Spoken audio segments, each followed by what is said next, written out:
Bienvenue mes amis dev. Dans une vidéo antérieure, on a vu comment utiliser Git et GitHub directement dans PyCharm grâce à l'interface graphique.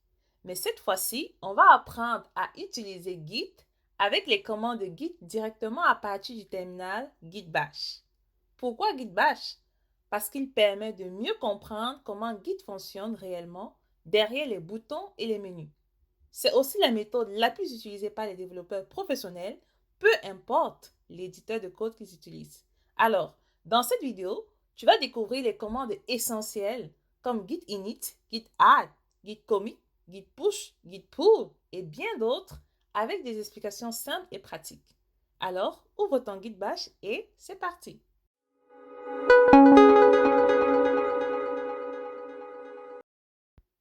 Avant de commencer, il faut savoir que pour avoir Git Bash, tu dois d'abord installer Git sur ton ordinateur. Si ce n'est pas encore fait, pas de souci. J'ai déjà une vidéo complète sur ma chaîne AmdiDev Consulting qui te montre étape par étape comment installer Git et le configurer correctement sur ton ordinateur. N'hésite pas à aller regarder cette vidéo pour installer Git et automatiquement Git Bash. Une fois l'installation terminée, on peut continuer avec cette vidéo. Après avoir installé Git sur votre ordinateur, vous verrez l'icône de raccourci pour ouvrir le terminal Git Bash. On va lancer Git Bash. Double-cliquez sur l'icône Git Bash. Parfait. On va donc apprendre les commandes de Git directement à partir du terminal Git Bash. Ladies and gentlemen, the time has come. Le répertoire local. Tout projet commence par un dossier ordinaire sur un ordinateur. Alors, ce qu'on va faire, on va créer un dossier vide et on va initialiser Git dans ce dossier. Pour ce faire, créons tout d'abord notre dossier vide. D'accord? Parfait. On va faire un clic droit, New, Folder, pour créer un dossier vide. D'accord?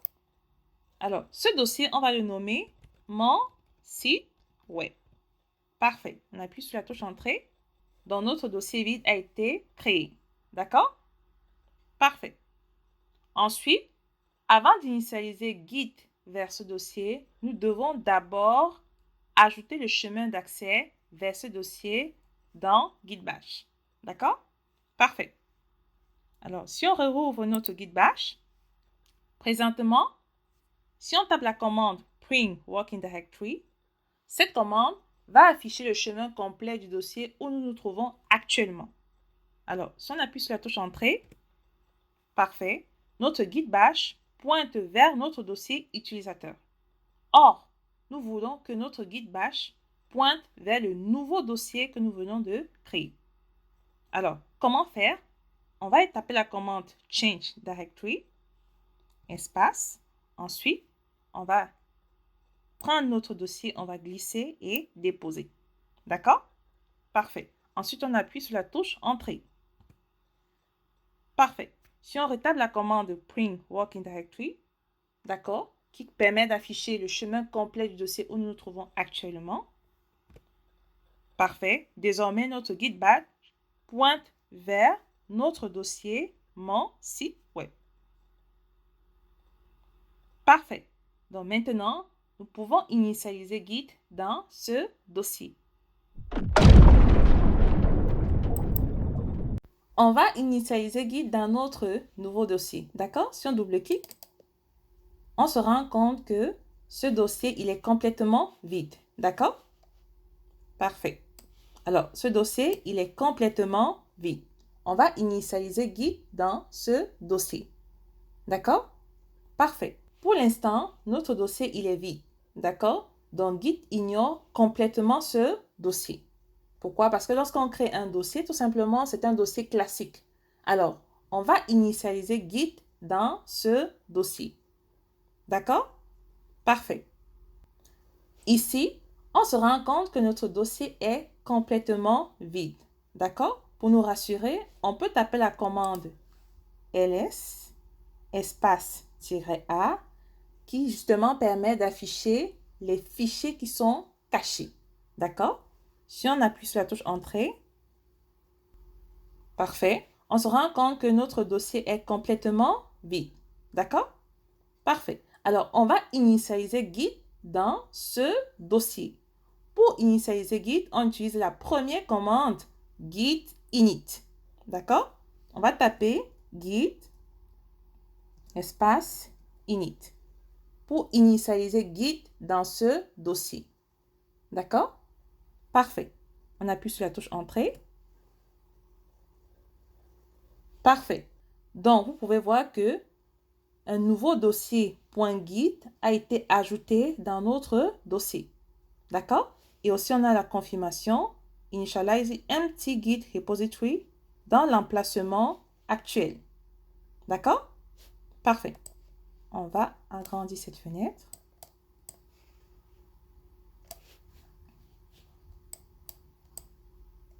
Parfait. Donc, on a initialisé Git dans notre dossier que nous venons de créer. D'accord? Si on retape la commande pour voir les fichiers cachés, ls espace-a, parfait. On voit effectivement que nous avons notre dossier .git. D'accord? Parfait.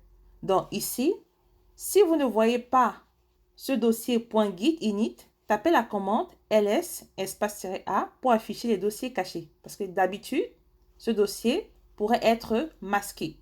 D'accord? Donc, si vous voulez voir le dossier, afficher les fichiers cachés ou afficher les dossiers cachés, tapez la commande ls espace-a qui va vous permettre d'afficher tous les dossiers ou fichiers qui pourraient être masqués. D'accord? Parfait. Donc ici, qu'est-ce qui vient de se passer? Git vient de créer un dossier nommé .git à l'intérieur de votre projet. En quelque sorte, c'est le serveur de Git. OK? C'est ici qui va stocker tout l'historique de votre code. D'accord? Parfait. Alors, à partir de ce moment, Git suit désormais votre projet. Attention, il peut arriver que vous êtes trompé de dossier et que vous ne voulez plus simplement que Git suive votre projet. Comment le faire? C'est simple. Il faut taper la commande rm remove espace-rf .git. D'accord? R, c'est comme un signe récursif qui est obligatoire pour supprimer un dossier et tout ce qu'il contient. F, c'est pour forcer la suppression des fichiers protégés ou cachés. Donc, cette commande permettra donc de supprimer Git de votre projet. En quelque sorte, votre dossier deviendra comme un dossier classique. Donc, Git ne va plus le suivre. D'accord? Alors, appuyons sur la touche Entrée. Parfait. On peut voir que Git a disparu. D'accord? Donc, si jamais vous vous trompez de dossier pour initialiser Git et que vous voulez tout simplement supprimer Git de ce dossier-là, tapez cette commande rm espace-ef.git. D'accord? Qui va supprimer Git de votre dossier. D'accord? Parfait. Alors, on va réinitialiser Git pour ce dossier. Pour cela, on va taper git espace init. On appuie sur la touche Entrée. Parfait. On a réinitialisé Git pour notre dossier. D'accord? Parfait. Donc, lorsqu'on réinitialise Git pour notre dossier ou pour notre projet, Git va commencer à traquer notre dossier.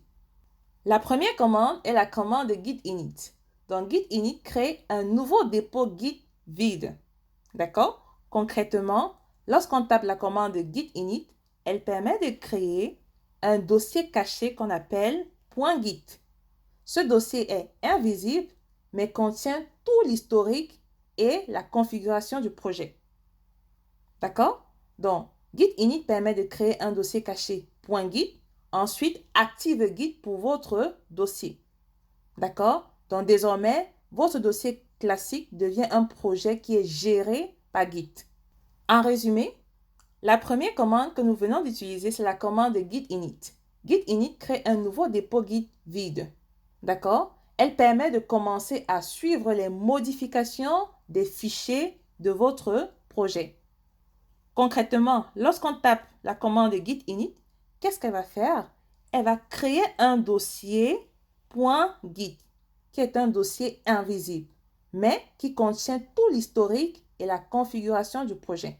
Ensuite, elle va activer Git dans votre dossier. Donc, votre dossier classique devient maintenant un projet qui est géré par Git. Git commence à suivre les modifications dans ce projet. D'accord? Parfait. La deuxième commande de Git que nous allons voir, c'est la commande de Git status. Alors, nous allons commencer par créer notre premier fichier de code et observer comment Git réagit. D'accord? On va créer un fichier vide nommé index.html dans Git Bash. Pour ce faire, on va utiliser la commande touch pour générer le fichier. D'accord? On va taper touch. Ensuite, on va donner le nom de notre fichier, index.html. Donc, touch permet de générer le fichier. D'accord? Et index.html, c'est un fichier vide que nous sommes en train de créer. On appuie sur la touche entrée. Parfait. Donc, on a notre fichier index.html que nous venons de créer. D'accord? Alors, ce fichier est un fichier qui est complètement vide. Si on double-clique, on peut voir que notre fichier est complètement vide. D'accord? Parfait. Alors, on va rajouter du texte dans ce fichier. Tout simplement. D'accord? Pour ce faire, on va rajouter du texte en utilisant la commande echo et les chevrons. D'accord? On va taper echo. On va taper echo, qui est une commande qui permet d'afficher du texte dans un terminal ou à écrire du texte dans un fichier. Alors, je tiens à rappeler que pour ceux qui ne sont pas familiers avec les invites de commande de Windows, je vous invite à aller sur ma chaîne AmdiDev Consulting. J'ai fait une vidéo où je vous explique les commandes basiques que vous devez savoir lorsque vous utilisez un terminal. D'accord? Donc, n'hésitez pas à aller sur ma chaîne. Et en plus, je mettrai le lien en description dans cette vidéo. D'accord? Parfait. Donc, ajoutons donc du texte dans notre fichier index.html. Pour ce faire, on tape la commande echo qui permet d'afficher du texte. D'accord? Ensuite, on va dans notre fichier index.html, on va ajouter du texte. D'accord? On va mettre des balises. Ensuite, on va ajouter du texte hello. Et on ferme nos balises.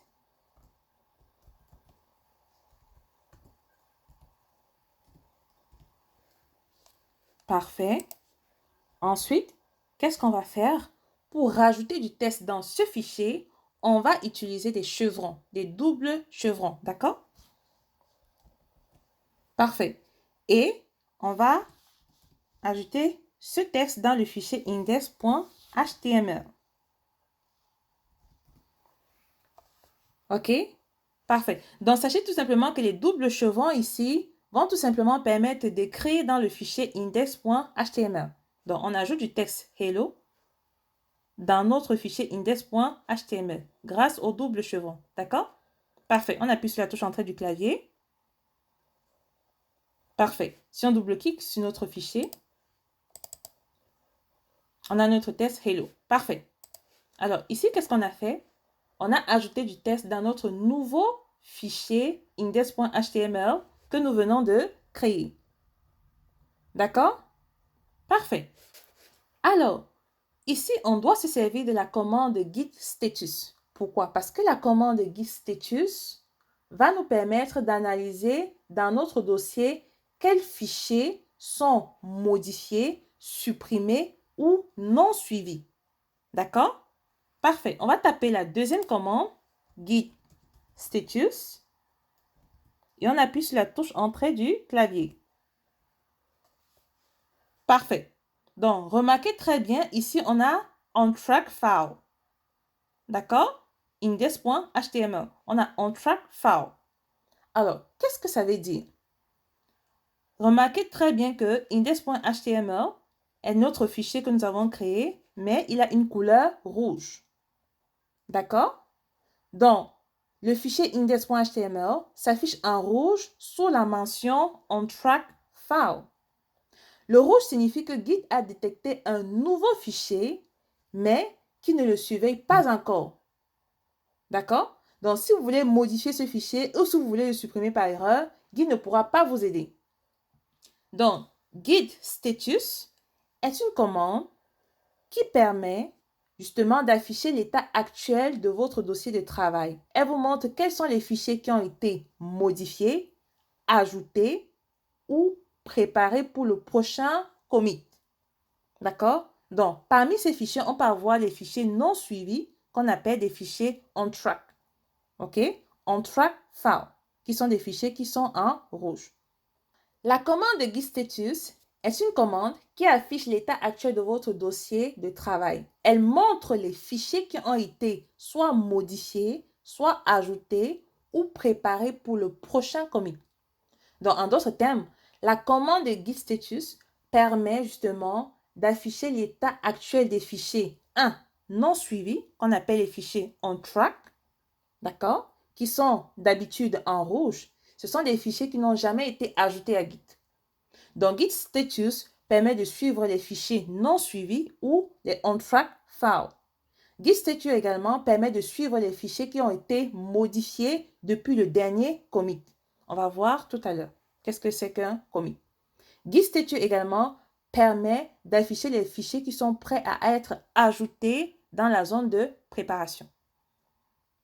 Donc, tout simplement, ce que vous voulez savoir, c'est que la commande Git Status est une commande que vous devez régulièrement utiliser pour vérifier l'état actuel de vos fichiers.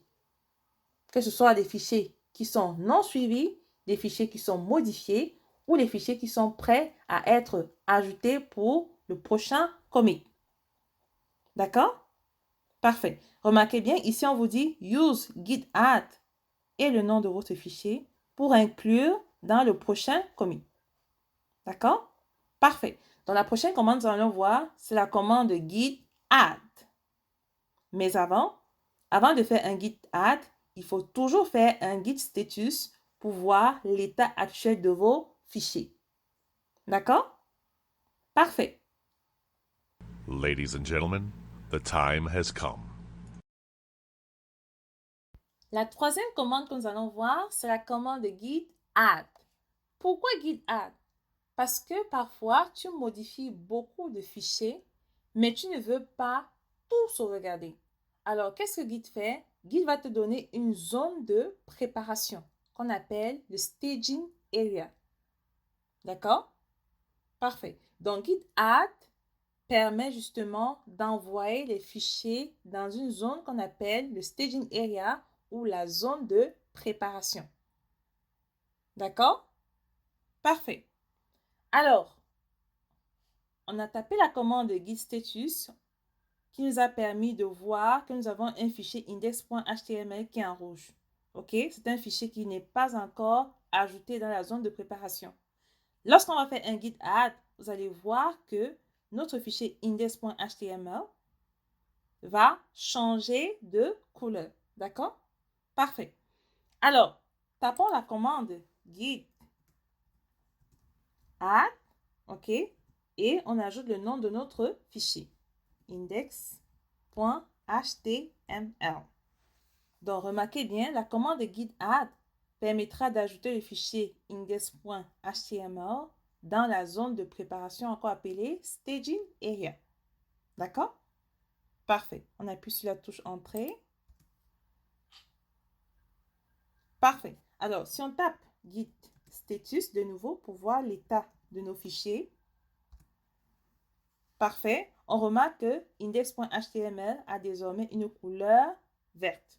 Donc, ce fichier a été ajouté dans la zone de préparation, encore appelée staging area. D'accord? Parfait. Sachez que le vert signifie que le fichier est validé et prêt dans la boîte de sauvegarde. Donc, le fichier attend le feu vert pour être enregistré définitivement. OK? Donc, la commande git add permet d'envoyer les fichiers dans la zone de préparation ou encore le staging area. Attention, si jamais tu veux retirer un fichier de la zone de préparation après avoir fait un git add, voici comment il faut procéder. Il faut tout simplement taper la commande git espace remove espace cache. Ensuite, on va donner le nom de notre fichier index.html. .html.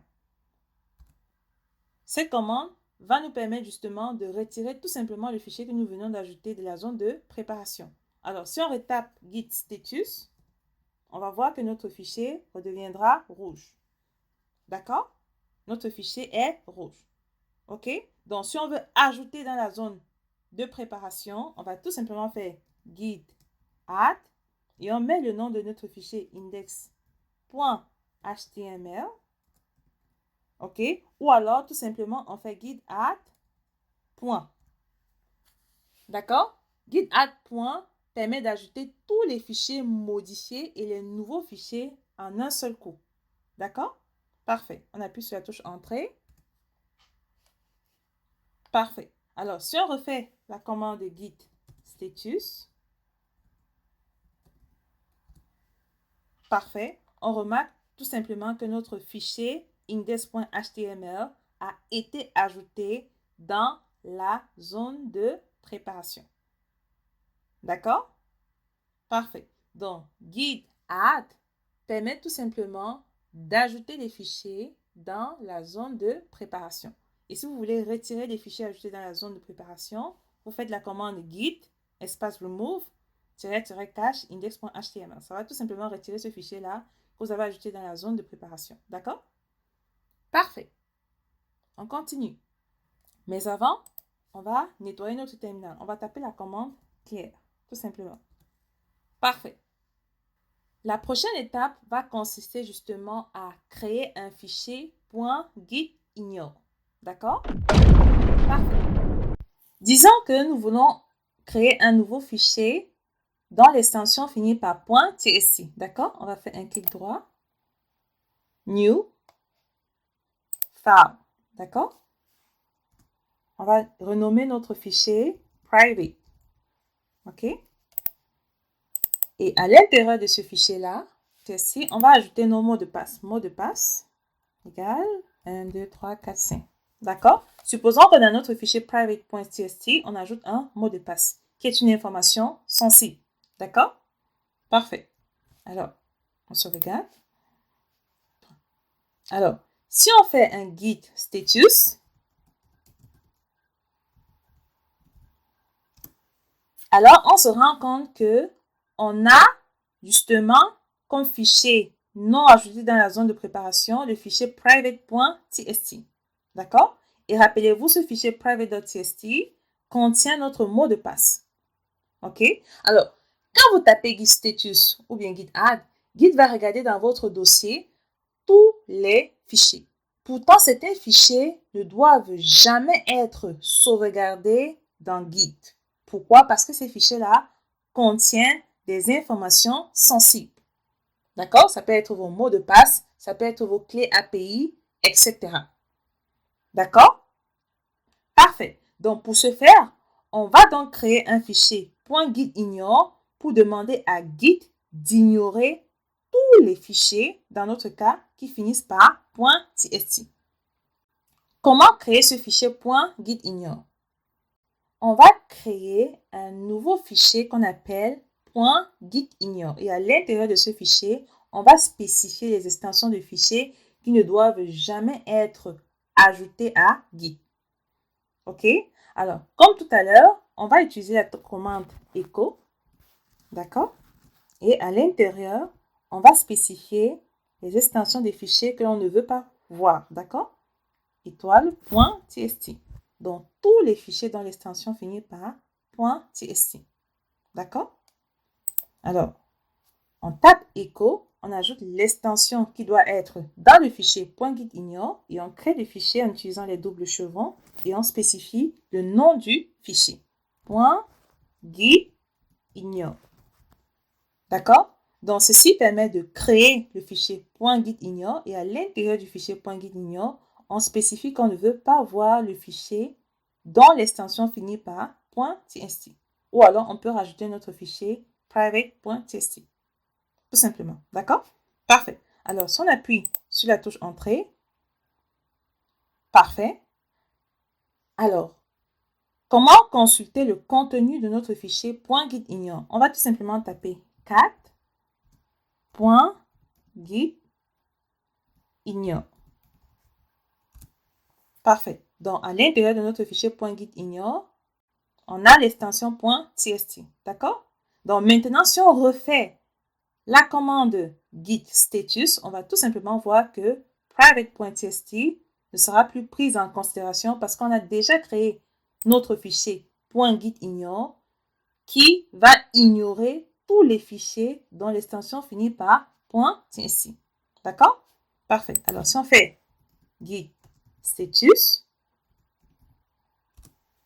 parfait, on va juste voir le fichier .git_ignore. Donc, git ignore désormais le fichier private.txt. D'accord? Parfait. Alors, on va faire de même. On va créer un nouveau fichier qu'on appelle .log. D'accord? On va faire new, file, et on va spécifier par exemple log. D'accord? Par exemple, on va nommer notre fichier file.log.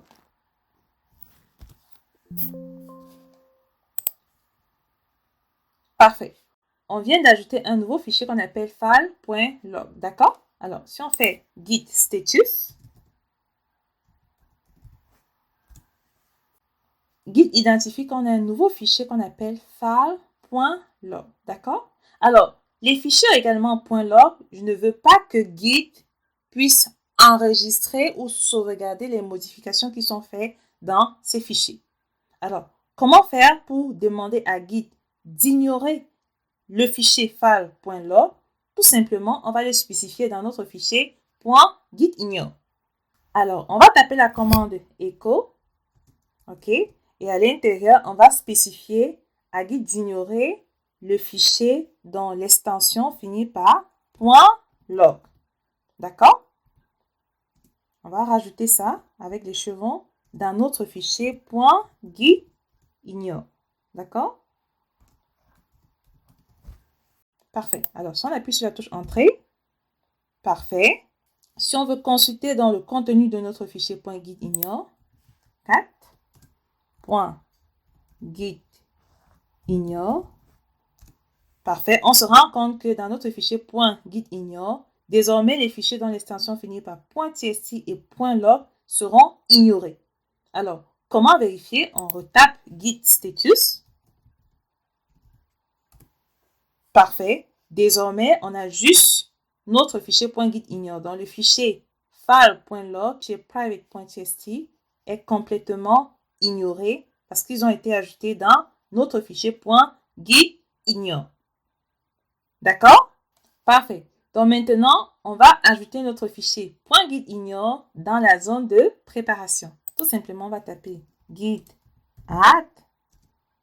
Ensuite, spécifier le nom du fichier. .gitignore. Et on appuie sur la touche Entrée du clavier.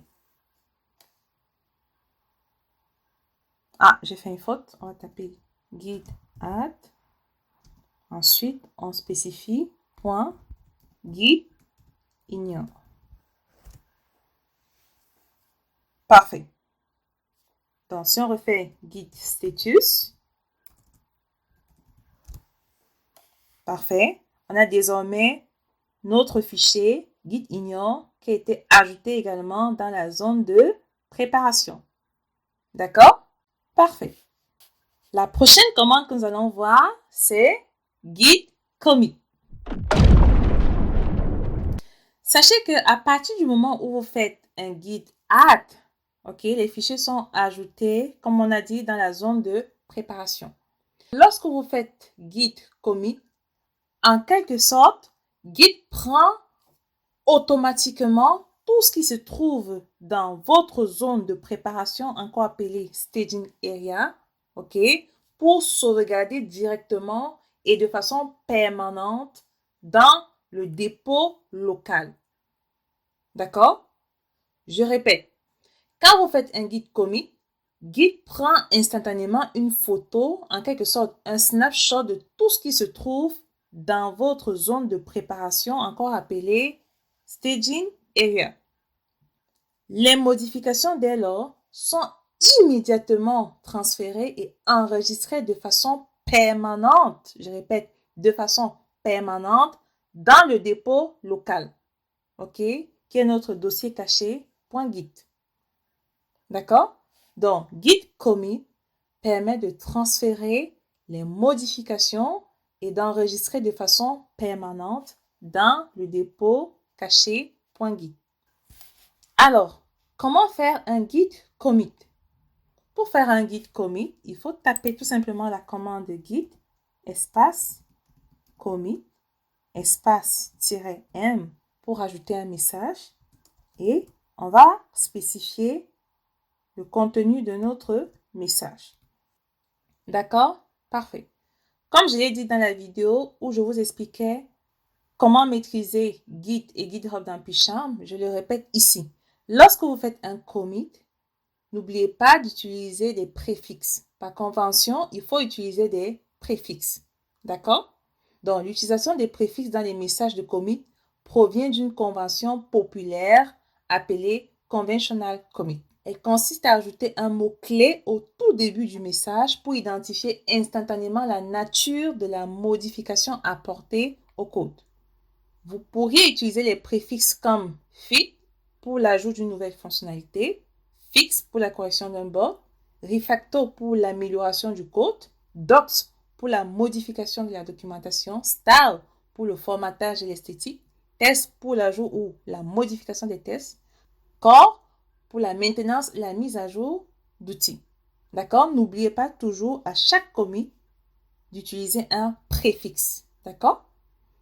Parfait. Dans notre cas, on va ajouter notre préfixe fit et comme message, on va préciser premier commit. D'accord? Parfait.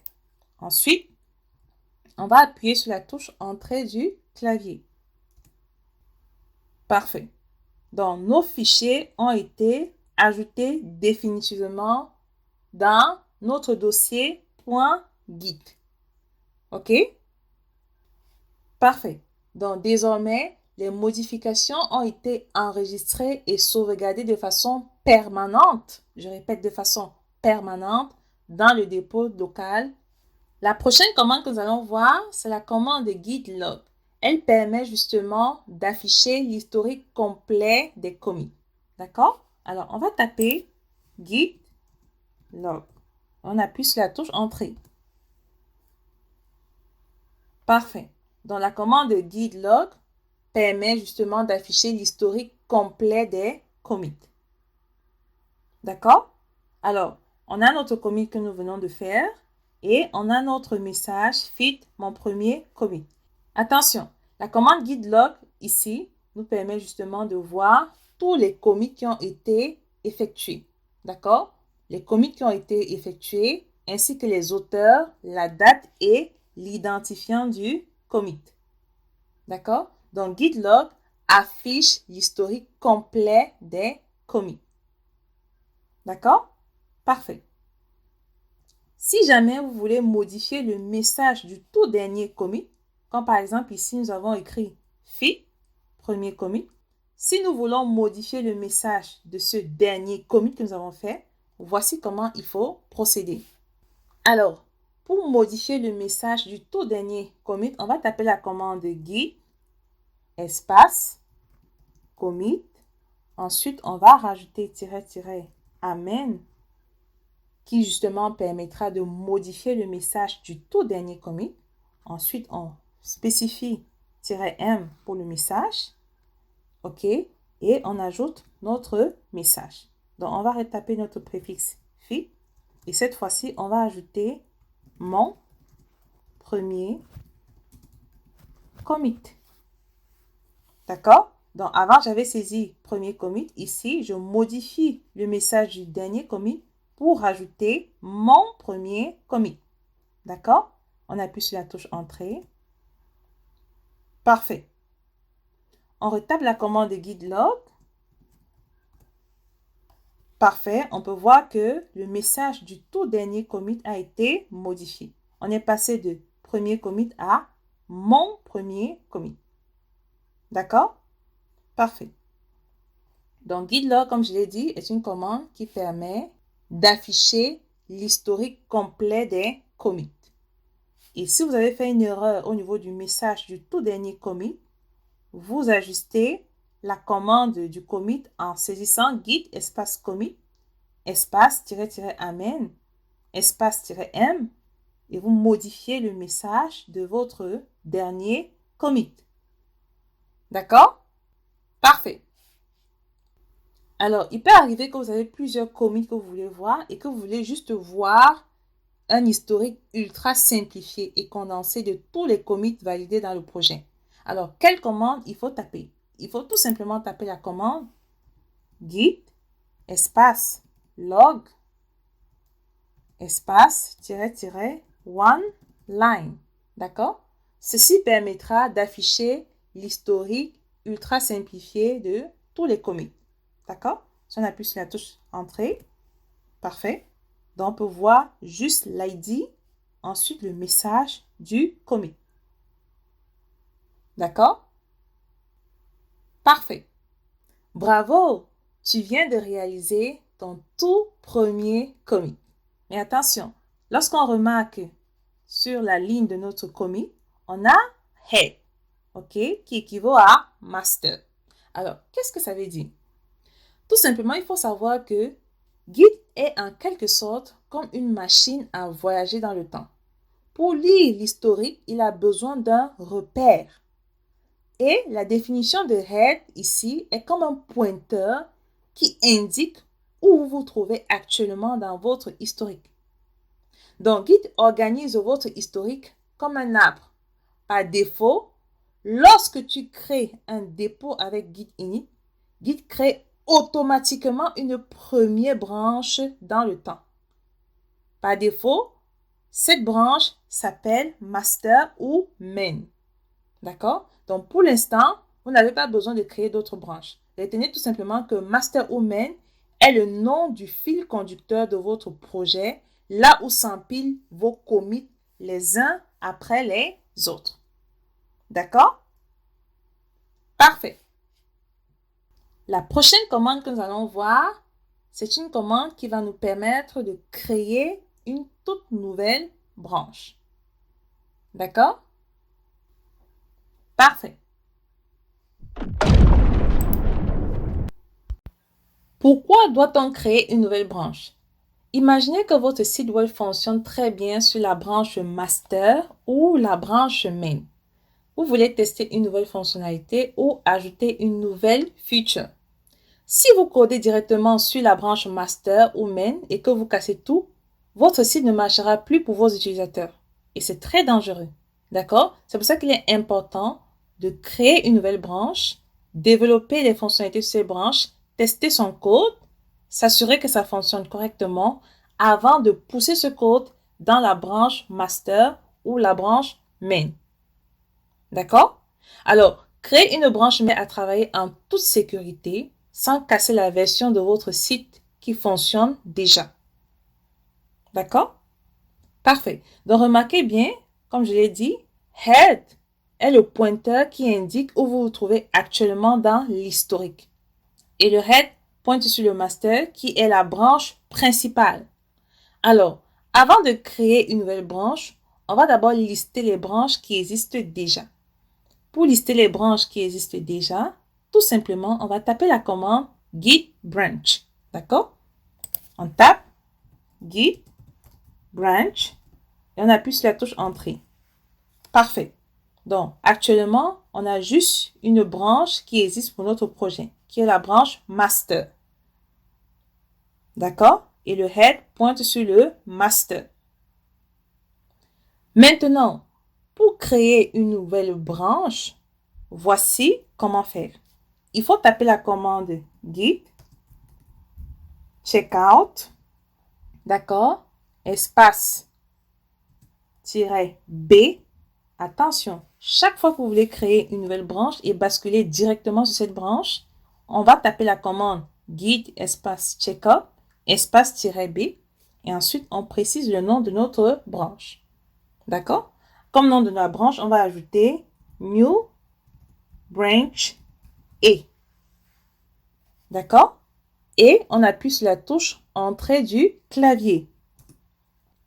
Parfait. Donc, cette commande nous a permis de créer directement notre branche New Branch et de basculer directement sur cette branche. Parfait. Après avoir créé notre nouvelle branche, OK, on va donc lister les branches qui existent pour ce projet. On va taper Git branch de nouveau et on appuie sur la touche Entrée. Parfait. Donc, remarquez bien, on a deux branches, la branche master et la branche que nous venons de créer, qui s'appelle New Branch A. OK? Et le head pointe vers la nouvelle branche. D'accord? Vous pouvez l'identifier grâce à cette icône.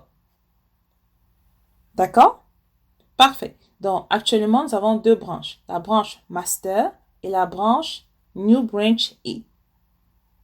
OK? Actuellement, nous sommes sur la branche New Branch A. D'accord? Donc, je répète, pour créer une nouvelle branche et basculer directement sur cette nouvelle branche, on doit taper la commande git checkout-b et on ajoute le nom de notre branche. Une fois fait, on va basculer directement sur cette nouvelle branche. D'accord? Ici, l'icône indique sur quelle branche nous nous trouvons. D'accord? Parfait. Là, nous nous trouvons sur la branche New Branch A, qui est la nouvelle branche que nous venons de créer.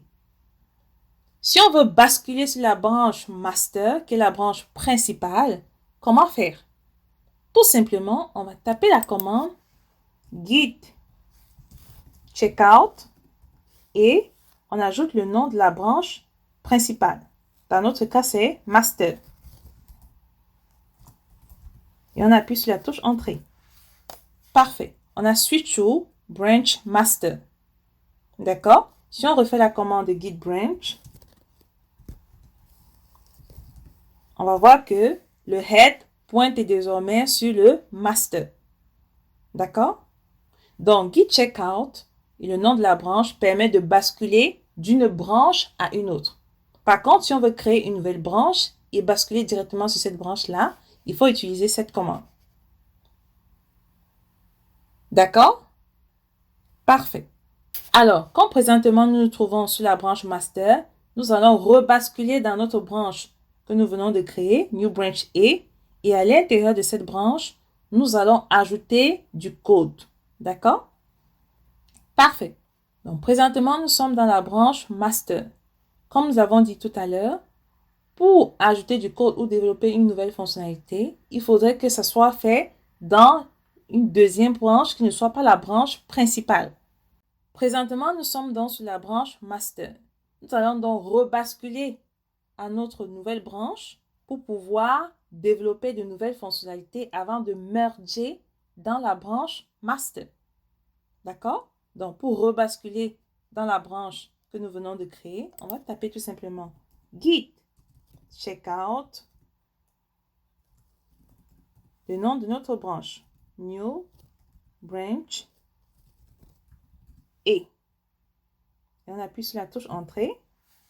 Donc, désormais, nous sommes sur la branche New Branch A, qui est notre nouvelle branche. Donc, désormais, dans cette nouvelle branche que nous venons de créer, qu'est-ce que nous allons faire? Nous allons ajouter du code, nous allons développer de nouvelles fonctionnalités, tester notre code et ensuite, lorsque nous serons satisfaits de ce code-là, nous allons pousser les changements dans la branche master. D'accord? Parfait. Alors, on va nettoyer notre console. On va taper clear. Parfait. Parfait. Présentement, nous sommes sur la branche secondaire qui s'appelle New Branch A. Cette branche secondaire diffère de la branche principale qui est le master. OK? Parfait. Alors, dans cette branche secondaire, qu'est-ce qu'on va faire? On va ajouter du code pour développer une nouvelle fonctionnalité et une fois satisfait de ce code, on va le merger dans la branche principale, encore appelée la branche main ou la branche master, comme nous avons vu tout à l'heure. D'accord? Parfait. Alors, premièrement, qu'est-ce que nous allons faire? Créons d'abord un fichier Python vide. Utilisez la commande touch pour créer le fichier. Touch, et le nom de notre fichier va s'appeler file.py. On appuie sur la touche Entrée. Parfait. Donc, on a créé notre nouveau fichier file.py, mais ce fichier est vide. Alors, à l'intérieur de ce fichier, on va ajouter du code. D'accord? Donc, on prend un exemple très simple, mais à l'intérieur de vos fichiers, ajoutez du code en fonction des fonctionnalités que vous allez développer. D'accord? Parfait. Alors, on va ajouter du code. On va taper la commande echo. Et à l'intérieur de ce fichier file.py, qu'est-ce qu'on va faire? On va écrire print hello world. D'accord? Parfait. Donc, on va écrire print hello world.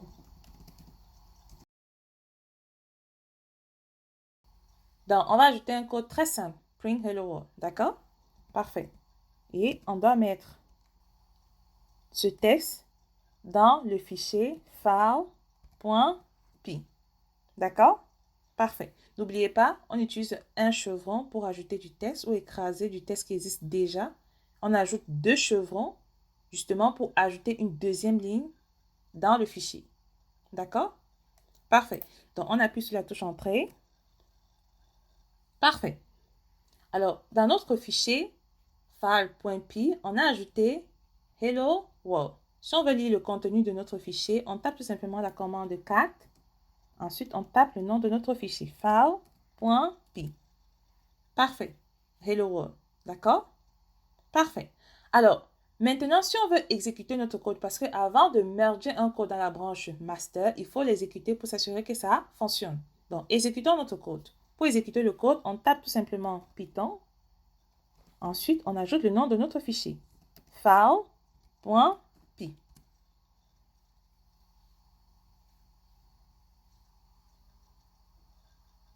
Parfait. Ça affiche Hello World. Donc, notre code fonctionne parfaitement. D'accord?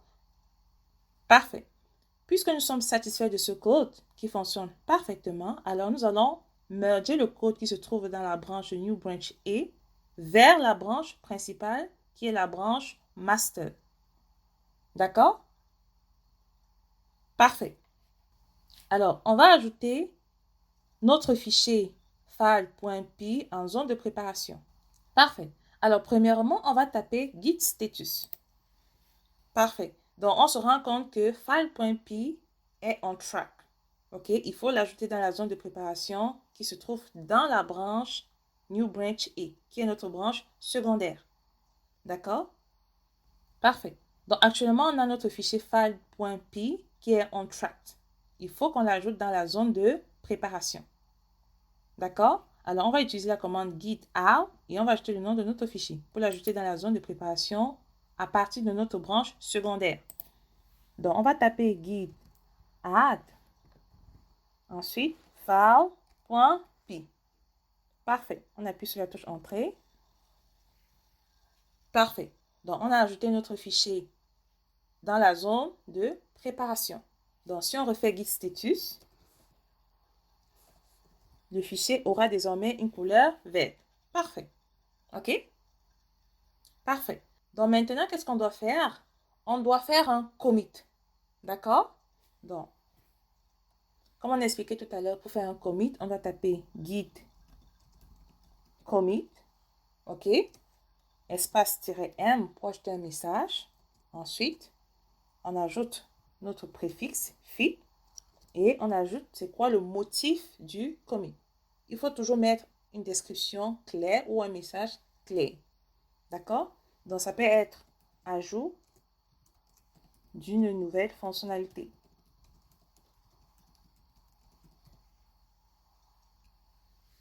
D'accord? Parfait. Ensuite, on appuie sur la touche Entrée. Parfait. Donc, notre fichier a été ajouté dans le dépôt local de Git.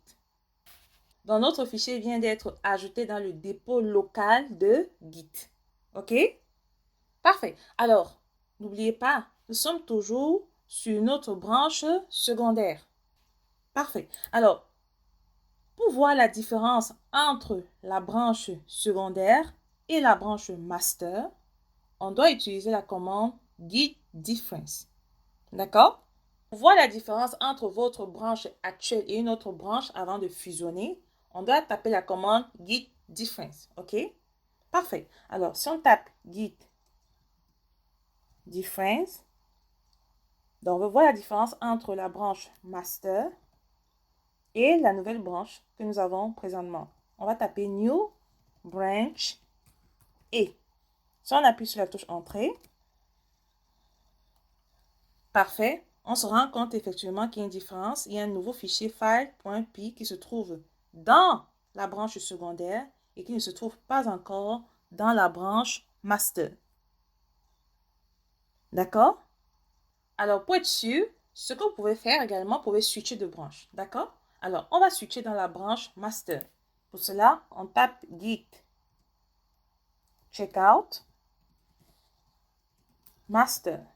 D'accord? On appuie sur la touche entrée. Donc là, on a switché dans la branche master. Si on rafraîchit notre projet, donc vous pouvez voir que le fichier file.py n'y apparaît pas. D'accord? OK? Donc ici, remarquez bien, nous sommes toujours dans notre dossier mon site web qui correspond à notre dossier mon site web.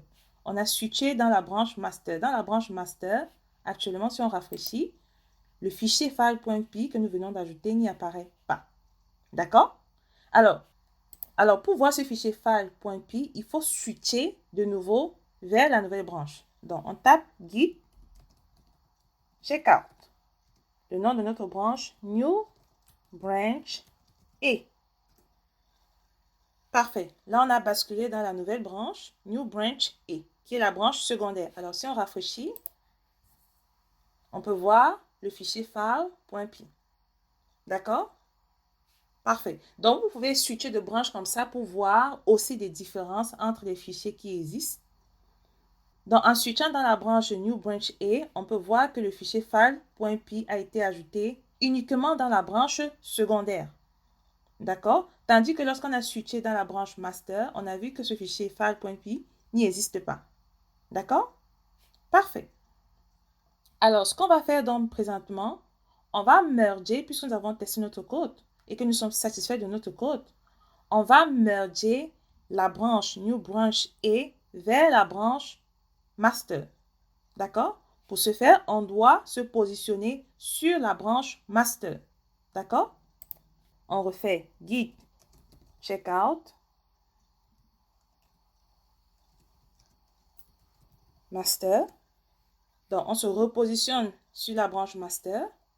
On rafraîchit. On voit qu'il n'y a pas le fichier file.py. Alors, on doit merger donc notre fichier file.py vers la branche master. D'accord? Parfait. Alors, pour ce faire, on doit taper la commande git merge et le nom de notre branche. On va taper git merge. OK. Et le nom de notre branche secondaire. New branch et.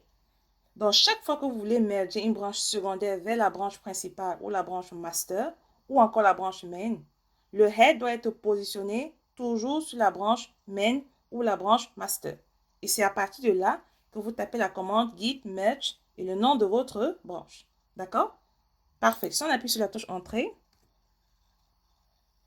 parfait. Donc, si on rafraîchit, désormais, dans la branche master, on a notre fichier file.py. Super. Donc, s'il n'y a aucun conflit et que tout se passe bien, vous allez voir ce message. D'accord? Parfait. En résumé, lorsque tu fais un git merge, Git prend tout simplement tous les commits qui ont été créés dans la branche secondaire et les intègre directement dans la branche master ou la branche main, encore appelée la branche principale. D'accord?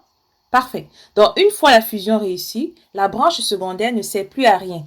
Il faut la supprimer pour garder un dépôt propre. D'accord?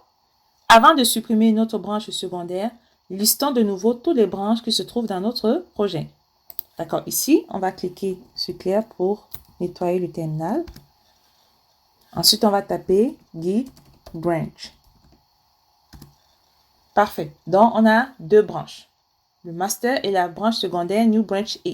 Donc, puisqu'on a mergé le code qui se trouvait de notre branche secondaire vers la branche master, cette branche ne sert plus à rien. Il faut la supprimer. D'accord? Alors, pour supprimer la branche secondaire, il faut taper la commande git branch, ok, espace -d pour delete et préciser le nom de la branche. New branch A. Donc, qu'est-ce que nous sommes en train de faire? Nous sommes en train de supprimer la branche secondaire. On appuie sur la touche Entrée. Parfait. Donc, on a la confirmation comme quoi cette branche a été supprimée. Alors, si on refait Git branch, parfait. Donc, désormais, nous n'avons qu'une seule branche principale qui est la branche master. D'accord? Parfait. Tout à l'heure, nous avons mergé le code qui se trouvait sur notre branche secondaire vers la branche principale qui est la branche master. OK? Donc, le merge s'est fait sans conflit. Tout a été fait correctement. Parfait. Il peut arriver des moments où, lorsque vous ferez des merges, qu'il y ait des conflits. Alors, je vais vous montrer comment résoudre les conflits de merge. D'accord? Parfait. Alors, c'est quoi un conflit de merge? Je t'explique. Imagine que tu travailles sur ta branche secondaire, tandis qu'un autre développeur ou une autre personne travaille sur le même fichier dans la branche principale ou master. Il peut arriver que vous modifiez la même ligne de code sans vous en rendre compte. D'accord? À ce moment-là, quand vous allez faire des merges, Git va s'arrêter et te demander de choisir quelle est la version à conserver. D'accord? C'est ça qu'on appelle un conflit de merge. Alors, je vais te montrer comment provoquer ce conflit de merge et comment le résoudre. D'accord? Parfait. Alors ici, le head pointe vers le master, qui est la branche principale. D'accord? Parfait. On va simuler un conflit de merge. Créons un fichier qu'on va appeler login.py et à l'intérieur, on va ajouter du code. D'accord? Alors pour ce faire, on va taper echo. Ensuite, à l'intérieur du fichier, on va taper print.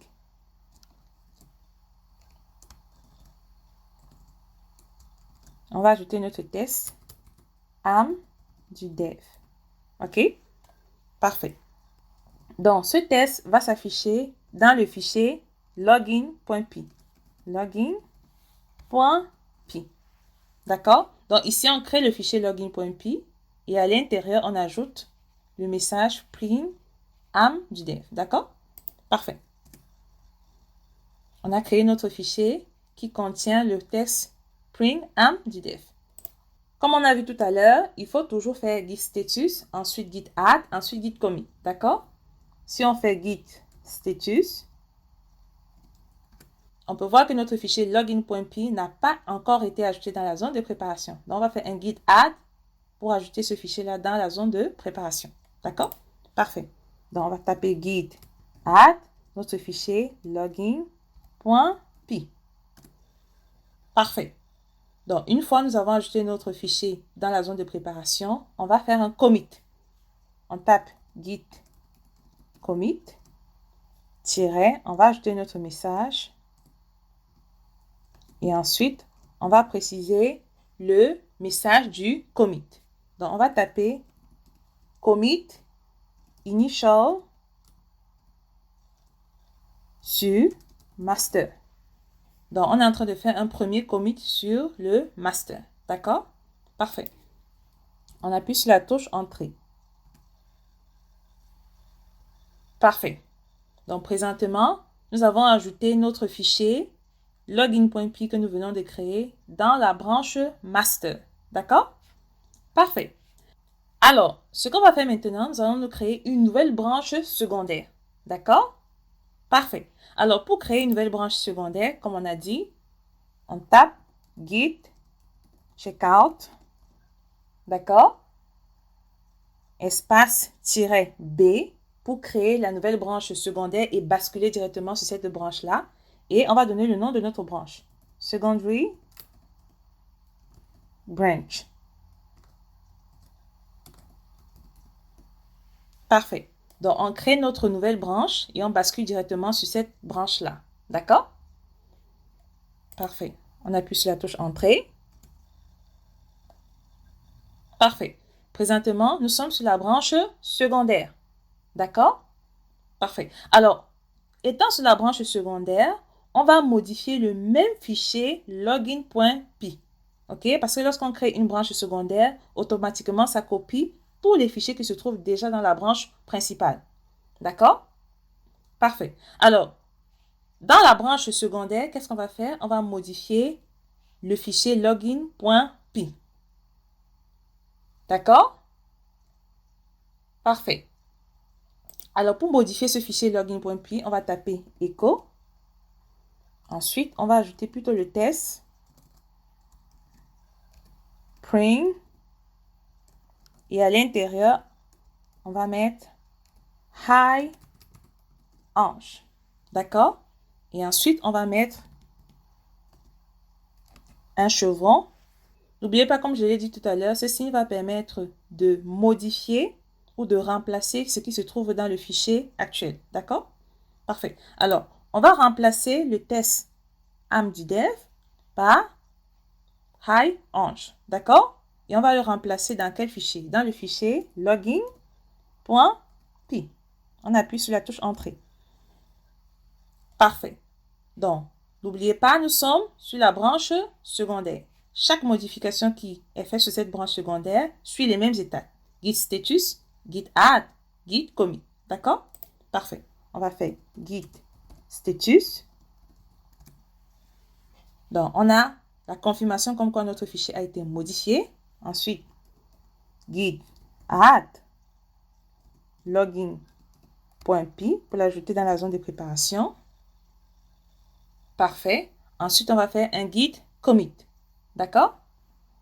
Git commit espace -m et on va modifier notre message fit ajout ou on peut rajouter un message clair modification à partir de la branche secondaire.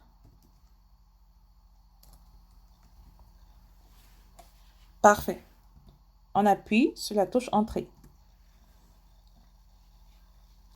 Alors, on va rebasculer dans la branche principale qui est la branche master. D'accord? Pour ce faire, on va taper git checkout master. Parfait. Donc, on a rebasculé sur la branche master. D'accord? Parfait. Et on va encore modifier ce fichier-là. D'accord? Donc, pour modifier ce fichier, on va taper echo. Ensuite, on va modifier avec ce nouveau message. Print.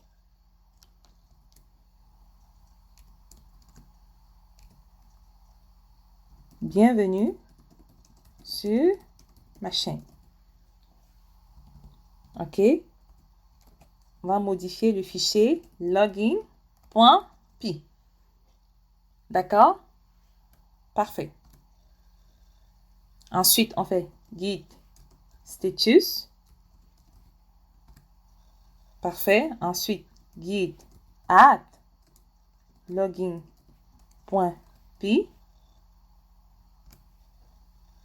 Parfait. Ensuite, git commit. Et on ajoute le message. Fit modif sur la branche master. Et on appuie sur la touche entrée. Parfait. Donc, à ce stade, on peut remarquer que le même fichier login.py diffère de la branche master et de la branche secondaire, qui est secondary branch. D'accord? Pour être sûr que les changements diffèrent de la branche secondaire à la branche principale, ben, tout simplement, on peut utiliser la commande git show. D'accord? Donc, présentement, le head pointe vers le master. D'accord? Alors, on va taper git show. OK? On prend notre fichier et on le drag ici. Donc, on peut voir que dans notre fichier login.py, étant dans la branche master, ben, le texte qui s'affiche présentement, c'est « Bienvenue sur ma chaîne ». D'accord? Donc, dans la branche master, on a « Bienvenue sur ma chaîne » qui diffère de celui que nous avons présentement dans la branche secondaire. D'accord? Parfait. Alors, on va faire git checkout. On va basculer sur la branche secondaire. Secondary branch. Parfait. On a switché sur la branche secondaire. Alors, si on refait git show, on drag le fichier, on dépose et on appuie sur la touche entrée. Parfait. Dans la branche secondaire, on a plutôt high hanche. Donc, le même fichier, dépendamment des branches, a deux textes différents. D'accord? Parfait. Donc là, on a créé un conflit. Donc là, on remarque qu'il y a une différence entre le fichier qui se trouve dans la branche master et le fichier qui se trouve dans la branche secondaire. D'accord? Si on veut merger le fichier qui se trouve de la branche secondaire vers la branche master, comme on a dit, il faut toujours se positionner sur la branche master ou la branche principale. D'accord? Donc, on va faire git checkout et on se positionne sur la branche master. Parfait. Donc, on est sur la branche master. OK? Parfait. Comme nous sommes désormais sur la branche master, on va donc faire un git merge pour merger les changements qui se trouvent sur notre branche secondaire. D'accord? Parfait. On va taper git merge. Ensuite, on va ajouter le nom de notre branche. Secondary branch. Boom! Donc, vous voyez, conflict. Merge conflict in login.p. D'accord? Donc là, vous pouvez remarquer qu'il y a un conflit de merge. D'accord? Parce que le fichier login.p qui se trouve dans le master a un contenu différent du même fichier login.p qui se trouve dans la branche secondaire. D'accord? Alors, qu'est-ce que vous pouvez faire pour résoudre ce conflit? Parfait. Donc, pour résoudre ce conflit, on doit choisir le code que l'on veut conserver. D'accord? Donc, on va cliquer sur notre fichier login.py. On va faire un clic droit. Ensuite, on va cliquer sur Edit in Notepad. Parfait. Donc, nous avons ouvert notre fichier. Alors, pour résoudre le conflit, il faut manuellement supprimer les portions de code que l'on ne souhaite pas conserver. Le head qui pointait vers le master et le nouveau code qui pointe vers la branche secondaire. D'accord? On va supprimer cette partie. Et on va supprimer cette partie. Parfait. Donc, on va faire un CTRL S pour sauvegarder.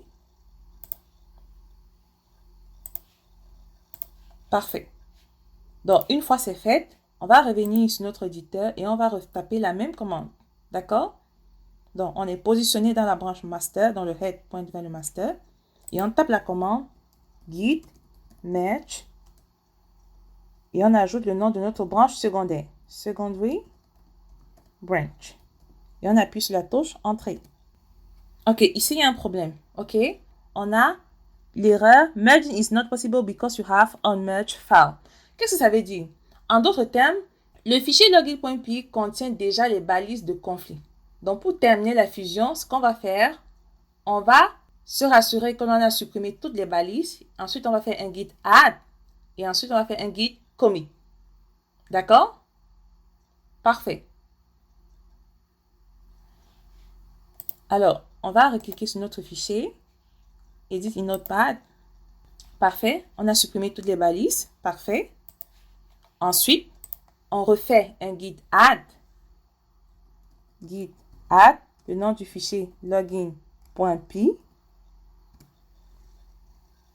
Parfait. Ensuite, on va faire git commit. On va ajouter le message. On ajoute notre préfixe fit et le message conflit résolu. On appuie sur la touche entrée. Parfait. Ensuite, on peut désormais faire un git merge. D'accord? Git merge secondary branch. Parfait. Donc ici, on se rassure que le head pointe vers le master et ensuite on retape la commande git merge secondary branch. D'accord? Parfait. Et on appuie sur la touche entrée. Parfait. Donc ici, on a résolu notre conflit de merge. D'accord? Super. On va nettoyer notre terminal. Parfait. Alors, n'oubliez pas cet élément essentiel. Chaque fois que vous mergez votre code de la branche secondaire vers la branche principale, qui peut être le master ou le main, ben, la branche secondaire devient une branche temporaire. Donc, il est inutile de la conserver. On doit la supprimer. D'accord? Donc, pour ce faire, on doit d'abord lister toutes nos branches. On tape la commande git branch, comme on a appris tout à l'heure. Parfait. Donc, on a la branche master et la branche secondaire qui s'appelle secondary branch. D'accord? Parfait. Donc, on va supprimer la branche secondaire. D'accord? On doit taper la commande git branch espace-d pour supprimer et on donne le nom de notre branche. Secondary branch. Et on appuie sur la touche entrée du clavier. Parfait. Donc, la branche secondaire a été supprimée. On peut retaper la commande git branch. Donc, actuellement, on a désormais une seule branche, qui est la branche master. D'accord? Parfait. Alors, la prochaine commande que nous allons voir, c'est la commande qui va nous permettre de faire des push et des pull. D'accord? Parfait. Alors, remarquez que depuis, nous travaillons uniquement à partir de notre PC. D'accord? Notre code est sauvegardé uniquement sur notre ordinateur. Or, il y a un risque. Si jamais nous nous faisons voler notre machine, nous perdrons tout le travail que nous avons gardé sur notre PC. Alors, ce qu'il faut faire pour éviter de prendre ce risque-là, il faut sauvegarder notre code vers le dépôt distant. Et le dépôt distant peut être GitHub ou alors GitLab. D'accord? Parfait. Donc, on va sauvegarder une copie de notre code vers le dépôt distant ou encore appelé le hub en ligne. D'accord? Parfait. Alors, rendu à cette étape, je tiens à remercier tous ceux qui ont écouté la vidéo et qui continuent à nous suivre. Merci beaucoup, mes amis dev. N'hésitez pas à vous abonner, n'hésitez pas à liker, surtout pour nous encourager. Et n'hésitez pas à nous faire savoir d'où vous nous suivez. D'accord? En commentaire, vous pouvez rajouter de quel pays vous nous suivez. D'accord? Merci. Alors, on va continuer. J'ai fait une vidéo où je te montre concrètement comment ouvrir un dépôt en ligne. D'accord? Je mettrai les liens en description et également tu peux regarder la vidéo sur ma chaîne AmDev Consulting. Je te montre comment créer un nouveau dépôt en ligne. D'accord? Parfait. Alors, nous allons aller dans notre dépôt que nous avons créé en ligne. OK? Donc, je suis connecté à mon compte GitHub. J'ai créé 2 dépôts. Donc, si tu ne sais pas comment créer un dépôt, j'ai fait une vidéo où je t'explique comment créer facilement un dépôt en ligne. D'accord? Parfait. Alors, là, j'ai créé un dépôt qui s'appelle Git Command Tutorial. D'accord? Alors, si je clique sur ce dépôt, ben, on peut voir tout simplement que le dépôt est complètement vide. D'accord? Parfait. Donc, on va pousser notre code vers ce dépôt Git Command Tutorial. Dans notre code qui se trouve dans notre dépôt local, on va le pousser vers notre hub en ligne. D'accord? On va le pousser dans ce dépôt qui s'appelle Git Command Tutorial. D'accord? Parfait. Donc, on peut voir que le dépôt, il est complètement vide. D'accord? Nous, on a créé un dépôt vide. On va tout simplement scroller vers le bas et on va exactement copier cette commande. Donc, on va copier cette commande, cette première commande, copier. Ensuite, on va aller au niveau de notre terminal Git Bash. D'accord? Parfait. Alors, premièrement, ce qu'on doit faire, on doit lier notre dépôt local avec le dépôt de GitHub. D'accord? Donc, on va essayer de connecter notre Git local à un serveur distant vide sur GitHub. OK? Donc, pour ce faire, on va copier cette ligne de code. Ensuite, on va venir dans Git Bash et on va coller la ligne de code qui permettra justement de lier le dépôt local au dépôt de GitHub ou le dépôt distant. D'accord? Parfait. On va coller la ligne que nous venons de copier de GitHub. Ensuite, on va appuyer sur la touche entrée du clavier. Parfait. Donc, comme on a dit tout à l'heure, cette commande nous permet de lier notre dépôt local à notre dépôt distant. D'accord? Parfait. Alors, on va revenir dans notre hub. Ensuite, on va copier la deuxième ligne. D'accord? On va faire copier. Ensuite, pareil, on va faire un paste. Clic droit, paste. Et on appuie sur la touche entrée. Parfait.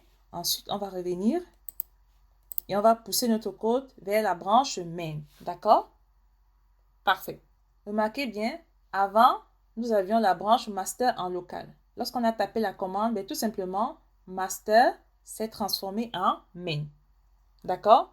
Donc, la commande git branch espace-m main permet tout simplement de renommer automatiquement votre branche master en branche main. Donc, désormais, nous sommes sur la branche main. D'accord? Parfait. Alors maintenant, pour pousser notre code local vers le hub en ligne, on va revenir ici et on va copier cette dernière ligne de code. Git push-u origin main. D'accord? On revient dans notre git bash. On va coller. Parfait. Ensuite, on va appuyer sur la touche entrée. Mais avant d'appuyer sur la touche entrée, sachez tout simplement que lorsque vous envoyez le code vers GitHub ou GitLab pour la première fois, -u sert uniquement à dire à Git de s'en souvenir. Donc, pour les prochains commits, vous n'aurez pas besoin d'ajouter -u. OK? Donc, vous aurez juste à faire un git push. C'est tout. Donc, pour la première fois, vous devez taper exactement cette commande. Pour les prochains commits, vous pouvez tout simplement taper git push. D'accord? Parfait. Alors, on va appuyer sur la touche entrée. Parfait. Donc, notre code a été poussé vers le hub en ligne. D'accord? Donc, si on revient ici et on rafraîchit la page. Parfait. On peut voir dans notre dépôt Git Comment Tutorial tout le code qui se trouve dans notre dépôt local. D'accord? Parfait. Alors, la prochaine commande qu'on va voir, c'est la commande git pull. Git pull va permettre de récupérer et de fusionner le code présent sur le hub directement dans votre dossier local. D'accord? Donc, régulièrement, avant de faire un push, lorsque vous travaillez en équipe, avant de faire un push, il faut d'abord faire un git pull pour mettre à jour votre dépôt local et avant de pousser votre code vers le dépôt distant. D'accord? Parfait. Alors ici, nous avons fait un git push parce que nous sommes seuls sur notre projet. Nous avons poussé notre code qui se trouve dans notre dépôt local vers le hub en ligne. D'accord? On a poussé ce code finalement. Maintenant, imaginez que vous travaillez en collaboration avec d'autres membres de l'équipe. OK? On va modifier un fichier. Donc, présentement, nous avons le fichier file.py. D'accord? Donc, si on clique sur ce fichier, on peut venir l'éditer. D'accord? On va l'éditer directement à partir du hub en ligne. D'accord? Donc, on va venir ici. On va cliquer sur Edit this file. Ensuite, on va modifier le message. D'accord? Ici, on va modifier Hello World par Hi, abonne-toi et like. Supposons qu'on modifie la ligne de notre code directement à partir du hub en ligne. D'accord? Alors, on va faire Commit Change. On ajoute le message. OK. Change print message to new greeting. On clique sur Commit Change. Parfait.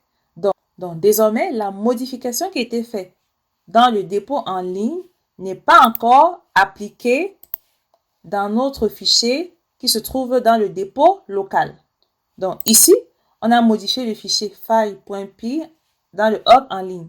Mais pour avoir la modification de ce fichier-là dans notre dépôt local, il ne faut pas venir le faire manuellement, non. D'accord? D'où l'utilisation de la commande git pull qui va récupérer le code qui a été mis à jour depuis le hub en ligne. D'accord? Parfait. Donc, on va tout simplement faire git pull. Avant de faire un git pull, on peut faire un clic droit pour voir le contenu de notre fichier file.py dans le dépôt local. D'accord? On fait un clic droit. Edit in Notepad. Parfait. On voit que dans le dépôt local, on a encore notre ancien message Hello World qui est différent de celui qui a été mis à jour depuis le hub. D'accord? Parfait. Alors, on va fermer ça. On va appuyer sur la touche Entrée. On va faire un guide pull pour mettre à jour donc le code local avec les tout récents changements effectués depuis le hub en ligne. D'accord? Parfait. Alors, on va appuyer sur la touche Entrée. Parfait. Donc, on a la confirmation comme quoi le code a été mis à jour. Donc, si on rafraîchit là et on rouvre notre fichier file.py, on fait un clic droit, Edit in Notepad. Parfait. On peut voir que le code a été mis à jour. D'accord? Parfait. La toute dernière commande que vous devez savoir, mes amis d'IDF, c'est la commande de git clone. Pourquoi? Tu peux arriver dans une compagnie où il y a déjà du code qui existe sur la branche master ou la branche main. D'accord? Alors, ta responsabilité sera justement de télécharger ce code-là vers ton ordinateur personnel. Alors, la commande de git clone est une commande qui est essentielle. Pourquoi? Parce qu'elle va te permettre justement de télécharger la copie exacte d'un projet existant depuis le hub en ligne sur ton ordinateur personnel. D'accord? Parfait. Alors, on va utiliser la commande de git clone pour cloner un projet existant déjà sur le hub en ligne. D'accord? Parfait. Pour ce faire, on retourne sur GitHub. On va identifier un autre dépôt. On clique sur Repository.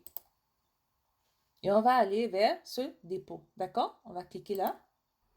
Alors, ce que tu dois faire, tu dois tout simplement identifier n'importe quel dépôt qui existe déjà dans le hub en ligne. Et quand je parle du hub en ligne, je fais référence à GitHub ou GitLab. D'accord? Parfait. Ensuite, tu vas venir ici au niveau du code.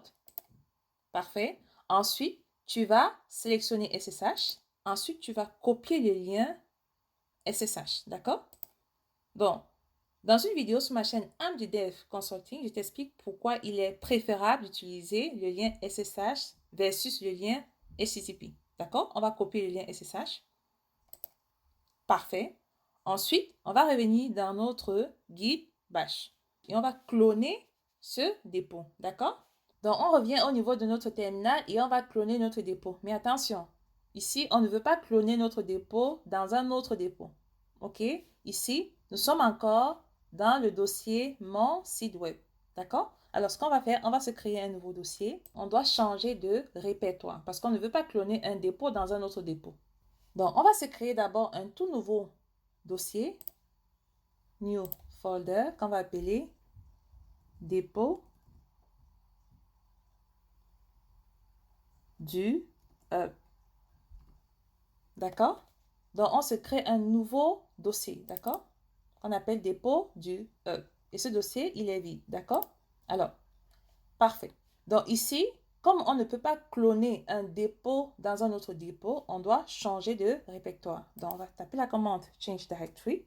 Ensuite, on va glisser et déposer. Et on va appuyer sur la touche Entrée. Parfait. Ensuite, on doit taper la commande git clone qui va nous permettre de télécharger la copie exacte du projet qui existe déjà sur le hub en ligne. Pour ce faire, on va taper git clone et on va faire un paste pour coller le lien que nous avons copié. On appuie sur la touche Entrée. Parfait. Donc, notre dépôt a été cloné avec succès. Donc, si on rafraîchit ici et que l'on entre dans ce dossier, parfait, on a notre dépôt que nous venons de cloner à partir du hub en ligne. D'accord? Merci d'avoir suivi la vidéo. N'hésite pas à liker, à t'abonner et à partager. Surtout, laisse-moi une note en commentaire.